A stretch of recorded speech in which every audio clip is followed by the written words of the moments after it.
Raymond was a blessing. If you had a conversation with him, you would leave with a smile. Whether he made you laugh or he made you think, what did he just say?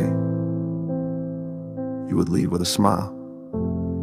Over the years, we had different family members come and live with us until they got back on their feet, without question, because that's what you do for family. I remember when my mom and Ray got married, he began to really open up and embrace his next chapter.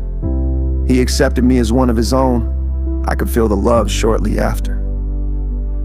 He began to tuck us in at night, wrapping me up and tucking the blankets behind my back. I'd never felt that.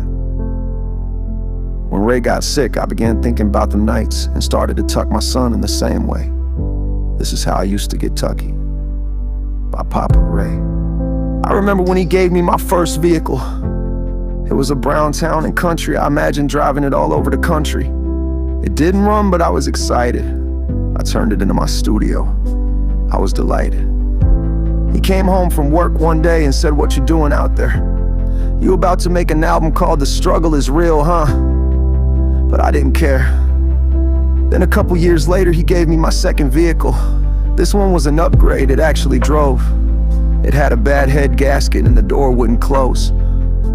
He taught me to be humble for what I had. It wasn't the best car, but it got me to my first job, and I thank you for that, Dad. We talked about religion, so much that I could taste it.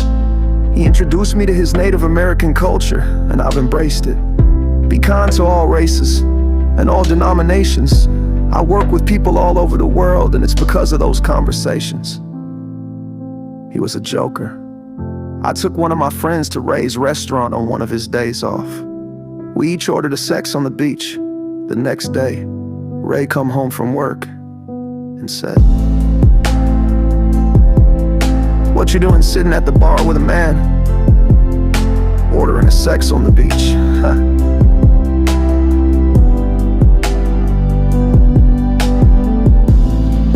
I've also noticed that I've been walking around the house making up words just to see my kids smile. Kamosa, Sakioto.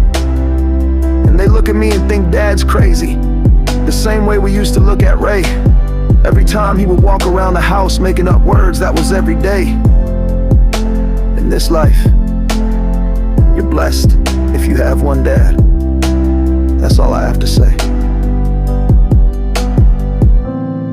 I was lucky enough to have two. Thank you, Ray.